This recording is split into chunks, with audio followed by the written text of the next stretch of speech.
les noces aortiques, la même chose. Les shunts, gauche-droite. Donc, les shunts gauche-droite, la notion de shunt, c'est une communication. Donc, il peut y avoir persistance du canal artériel. Donc, vous avez du sang de l'aorte qui va passer dans le poumon, dans l'artère pulmonaire. Donc, il va y avoir une hyperémie supplémentaire. C'est du sang oxygéné qui va retourner de nouveau vers le poumon. D'accord? Mais ça ne donne pas une cyanose, hein, mais c'est un travail de plus pour les poumons. Et donc, ça peut donner aussi des syndromes pulmonaires. Hein. Communication interauriculaire, CIA, lorsque le foramen ovale persiste, donc il va y avoir une communication entre les deux oreillettes. Le sang de l'oreillette gauche va passer dans le sang non oxygéné de l'oreillette droite. Et donc, le ventricule droit va aussi, de nouveau, comme pour le canal artériel, subir une hyperémie, puisque le sang non oxygéné sera mélangé à du sang qui a été déjà hématisé. Communication interventriculaire, la même chose. Vous avez donc communication entre les deux ventricules. Généralement, la communication interventriculaire se passe au niveau de la partie membraneuse, et non pas au niveau donc, du trabéculus intérus. D'accord? C'est plus facile. Hein? Donc, il ne va pas se mettre en place, surtout s'il n'y a pas suffisamment le wedging qui ne s'est pas fait, ou s'il est retardé dans sa mise en place, par exemple. Et donc, on peut voir une membrane, un septum membraneux qui ne se met pas complètement en place, et donc il va laisser un petit trou entre les deux ventricules, ce qui donne donc une communication interventriculaire. On peut avoir des anomalies du septum auriculo-ventriculaire. C'est ce qu'on voit par exemple chez les Mongoliens, les enfants qui naissent avec une trisomie, hein, 21, donc une trisomie chromosomique, ce qu'on appelle le syndrome de Down. Très bien. Et donc dans ce cadre-là, ces petits enfants présentent parfois, le plus souvent d'ailleurs, ces anomalies du septum auriculo-ventriculaire. Le septum, je vous rappelle, c'est ce tissu endocardique qui se développe sur une cloison musculaire, il va séparer l'oreille droite de l'oreille gauche. Qui permet donc de flux dans le ventricule droit et le ventricule gauche. Parfois, ce cloison, ce septum intermédiaire ne se forme pas totalement, donc il va laisser une déhiscence, ce qui fait mélanger un peu les sangs des deux oreillettes avec l'un ou l'autre des ventricules. Mais ça n'a pas une conséquence cyanogène sur la circulation.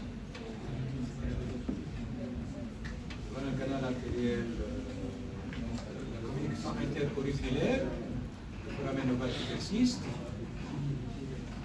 Communication interventriculaire, vous voyez que pratiquement c'est la malformation la plus fréquente, 28%. On en voit souvent. D'accord? Et la communication interventriculaire, d'ailleurs toutes ces communications interventriculaires, interauriculaires, l'absence ou le manque de développement du septum infundibulum ou intermédiaire, c'est moi, je le mot, ils ne sont pas isolés. Le plus souvent, ils ne sont pas isolés. Ils sont associés à d'autres malformations.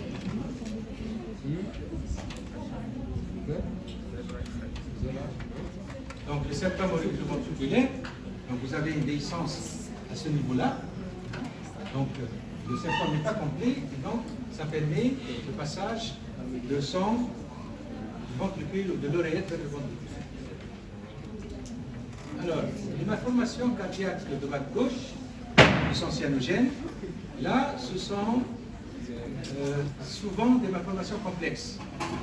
Vous avez la tétralogie de Fallot, et vous avez la transposition des gros vaisseaux.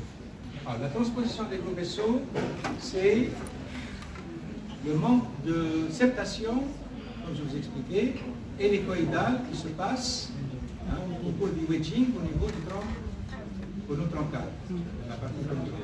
Et donc, il va y avoir deux structures vasculaires parallèles qui se branchent sur le même ventricule, et ça serait généralement l'artère pulmonaire et l'aorte, donc l'aorte tout simplement qui se positionne sur différemment sur les ventricules. L'autre va sur le ventricule droit et à l'inverse, l'artère pulmonaire sur le ventricule gauche. Alors, le tétralogie de Fallot, c'est 8% des malformations cardiaques. Et là, vous avez généralement l'association de 4 anomalies.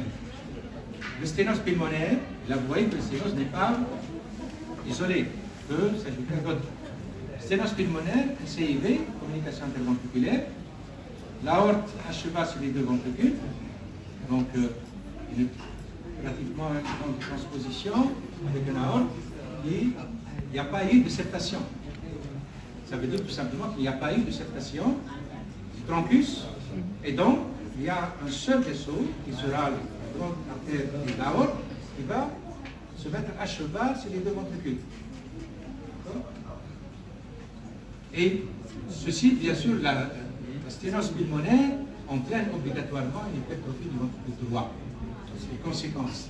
Et donc, ces 4 signes caractérisent ce qu'on appelle le tétralogie de Fallot. Les 4 signes tétra.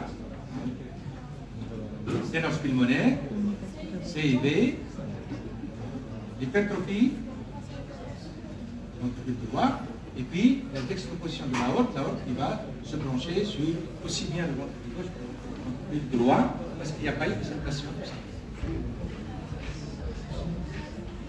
Donc, la transposition des gros vaisseaux, là, c'est un moindre pourcentage, 5% de l'ensemble du cardiopathie congénitale. Là, vous voyez qu'il y a un rapport souvent avec le diabète paternel. Donc, les mères diabétiques, ce sont, au cours de leur grossesse, un diabète qui n'est pas équilibré. Il y a pas mal de risques, d'ailleurs, dans le développement total. Entre autres, ces malformations, c'est une transposition où l'aorte va plutôt du côté droit et l'artère pulmonaire du côté gauche. Donc il y a, en quelque sorte, une septation dans le sens inverse. Une septation, au lieu que ce soit dans 180 degrés de façon hélicoïdale, dans le sens antéhoraire, il va se présenter plutôt à l'inverse, ce qui transpose les deux vaisseaux. L'artère pulmonaire sur le ventricule gauche, et inversement là aussi. Bien sûr, ce problème est non viable s'il n'y a pas de communication interventriculaire. Parce que le sang du ventricule droit va passer dans l'aorte, et puis le ventricule gauche va passer, le systémique va passer dans le pulmon. Exactement. Et donc s'il y a une communication interventriculaire, ça fait au moins un mélange avec un aspect cyanogène, malheureusement, toujours de la cyanose, mais au moins ça permet aux petits enfants de vivre jusqu'à un ordre, parce qu'on n'a pas intervenir pour arranger toute cette tuyauterie du corps. Je crois que c'est terminé.